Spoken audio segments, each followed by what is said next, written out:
Hey, third grade art friends, it's Mrs. Herbay. I hope you guys had a great week. And for those of you who came to our meet on Friday, I was really impressed with your snowflakes.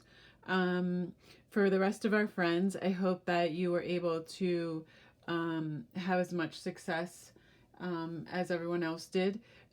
This is a very challenging concept, and if you are having some trouble, please feel free to send me a message in Canvas, and maybe there's a time when we could have a video meet and I could further explain to you how to do this. Maybe sometime on Wednesday might work, because I know that your schedules are a little more open on Wednesday, and so is mine.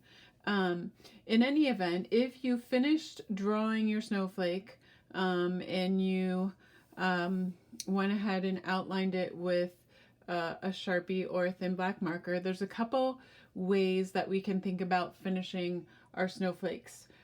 Some friends had expressed on Friday had expressed the desire to not add color, to leave the snowflake kind of just with the black and white, and I am totally okay with that. Some of you may wish to add color, and that's also great too. And maybe you only want to add pops of color to your snowflake. Maybe you want to make the whole thing colorful. It's totally up to you. Just some considerations would be, in order to maintain the radial symmetry, whatever you do to one element, you have to do in all 6 areas. So for example, I'm going to grab a color here. So for example, if I decided to color this shape right here, this color blue, then I would have to color this shape. So that's 1, 2, 3, 4,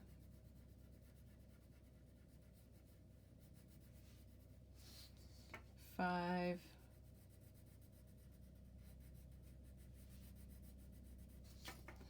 and 6. Okay. You can choose whatever medium you would like also to color in your snowflakes. And one of the things you could also think about is, if you used colored pencils or crayons, you could even alternate and experiment with using dark and light values, even just with the same color. So for example, if I colored those first shapes with a dark value of this blue, then now I'm going to fill in the background with the light value of this color.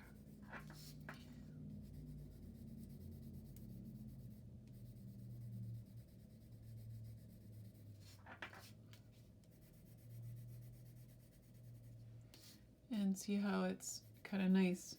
I'm able to just turn my paper. All right, so there, oops, I went a little outside the line. So there is the center part of the snowflake. And then I could continue working my way out with some other different colors that I have. I'm going to look here and see.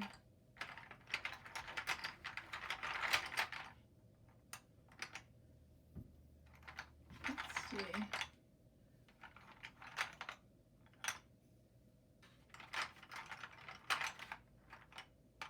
Then let's say I wanted to add, actually, I was looking through my colored pencils and I'm having a hard time finding oh, here we go. I was trying to find another color of blue.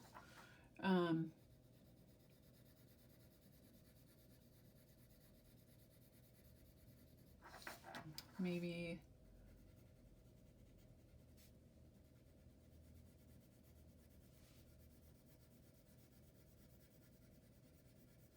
and again, if I colored this triangle and this triangle, this color,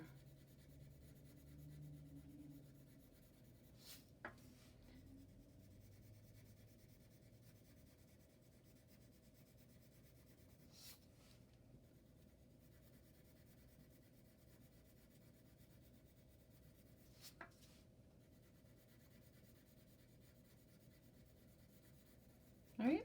And then you can just keep working your way out until you get to the edge. Again, if you want to leave some elements without color, you can do that too. Experiment around with dark and light values and see what you find. So I'm also going to introduce you guys to the next part of the next lesson, which is pattern. So stay tuned. You can sort of listen to that and start to explore how to use lines and shapes to make patterns. And again, if you need help or further clarification, just give me a shout out, and I'd be happy to help clarify any questions you have about radial symmetry and drawing the snowflakes. All right, look forward to seeing you guys on Friday.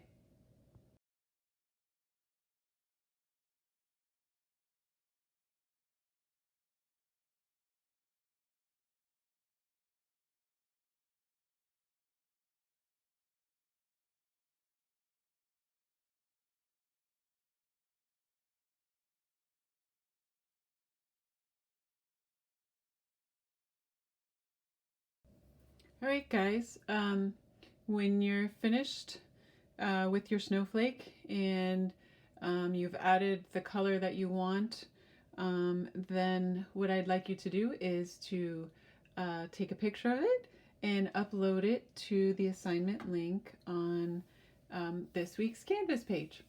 All right, I'll see you guys on Friday. Have a great week and stay warm. All right, my third grade art friends, for our next project, we are going to be exploring pattern. And so I have this worksheet that I sent home for you guys, and it gives you sort of all of the possible lines that at least that I could think of, in a lot of different shapes. And then off to the side here, it says the word try, and then thick, thin, big, small, shape and shape, alternate, and dark and light. And these are words that you can use, or strategies that you can use when you're going to create a pattern. Because a lot of times when we go to create a pattern, it's sort of like, I don't know, our brain freezes and we kind of get in a rut. And so hopefully by doing this exercise, it will kind of free you up to kind of see the endless possibilities that exist when combining different lines and shapes and using some of these other strategies. Okay? So grab your worksheet and a pencil, and then we'll get started. All right, guys, so your challenge is to fill each of these different squares, and there's even some on the back, with a different pattern. And so the first thing we can think about is thick and thin. And thick and thin describes lines, right? So what you could do to start off with is you could just choose a line and draw it in the square. So I'm going to choose just straight diagonal lines. So I'm going to go 1, 2, 3, 4, 5, 6. Okay? And you could even do it rather than diagonal. They could be horizontal or they could be vertical, right? And this is just a really simple pattern. Now, how could you add a little bit of interest to it? Well, you could alter the thickness of the lines, okay? So for example, I could make every other line thicker. So to make a line thicker, what I like to do is draw another line parallel to it, the distance of the thickness that I want to create. So I put a vertical line there, or excuse me, a diagonal line there. So now I'm going to put another diagonal line here. And then I'm just going to fill this in. So making these lines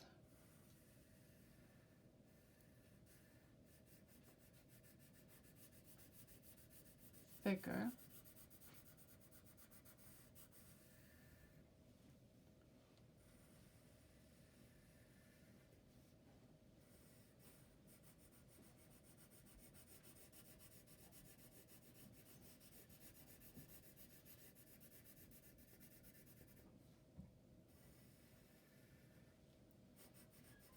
So there we go. One more.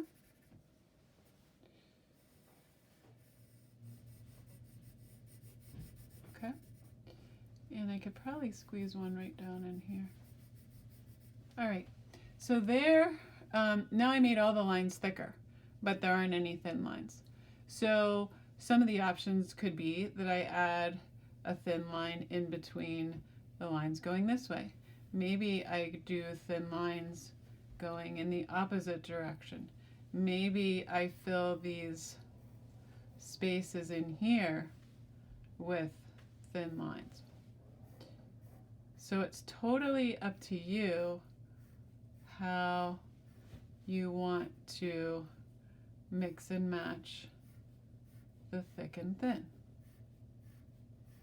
And maybe you could try different variations of what I just talked about to see how you like it.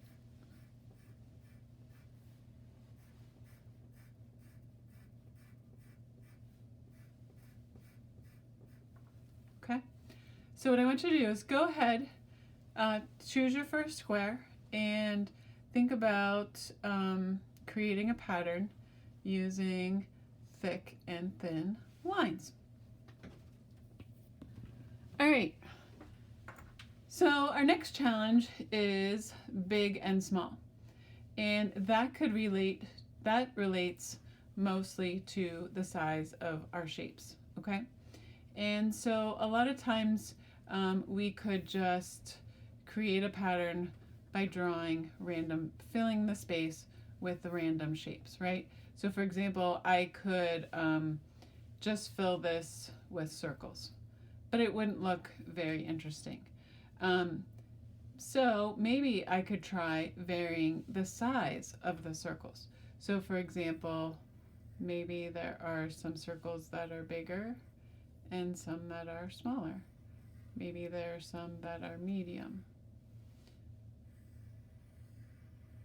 So by kind of altering the size, it makes the pattern a little bit more interesting. Okay? So you can play around with circles. You could actually play around with any of these shapes, okay? And see what you think. Now, the next thing that you can do after practicing big and small is you can talk about, well, so this looks somewhat interesting, but then you can take it a step further by experimenting with what it looks like with a shape inside of a shape. So that could be a shape inside of the same shape. So in this case, I'm putting circles inside of these circles. Okay.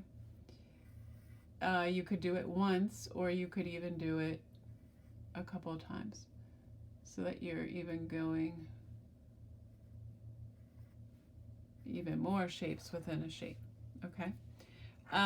You could even do it over here where maybe I want to put circles inside the rectangles. So it doesn't always have to be the same shape within a shape. You can put different shapes within different shapes. So for example, I could put a triangle within a square.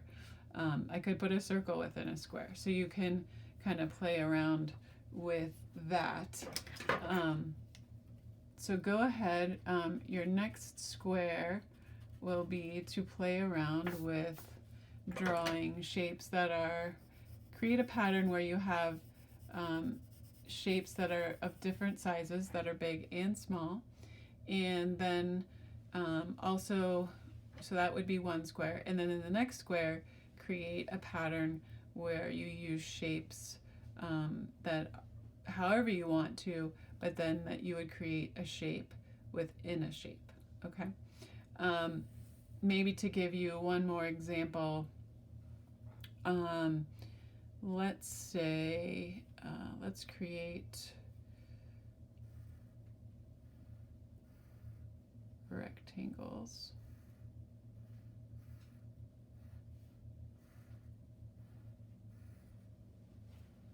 Okay. And I'm going to then draw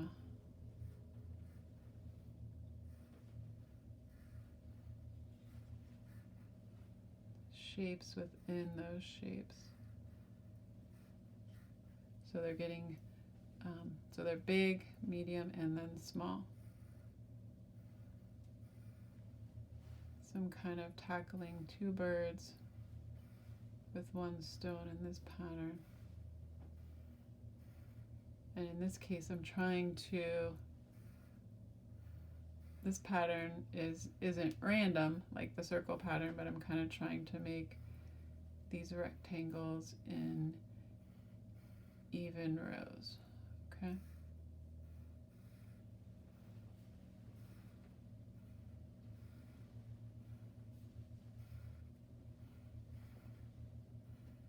All right.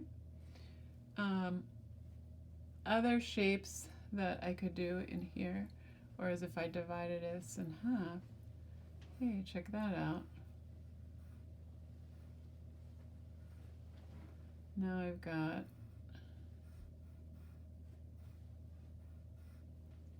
two triangles. So that's another option. Okay. Maybe I want to put lines in between these shapes. So you can also combine two different, you can combine lines and shapes together. The next thing we want to talk about is alternating. So for example, maybe you want to try alternating two different types of lines. So for example, maybe I want to do a wavy line. I'm going to do another one to make it thicker. And then maybe I want to do a zigzag.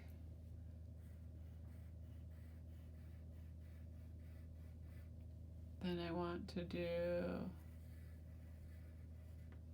the wavy. And then I want to do the zigzag. Okay, so that would be alternating. You can alternate shapes, you can alternate lines. Another thing that we can talk about is dark and light. So for example, maybe when I'm creating my shapes within a shape, some of the shapes are dark and some are light.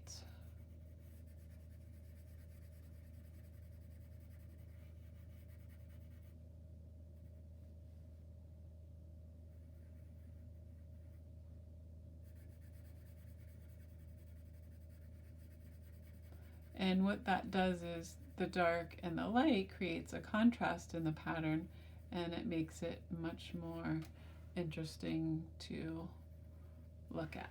Okay, I could do the same thing over here where maybe I could do alternating and dark and light. So I would color in this space, but I would make this space. So this would be the reverse of this. And then I can do it down here like that too.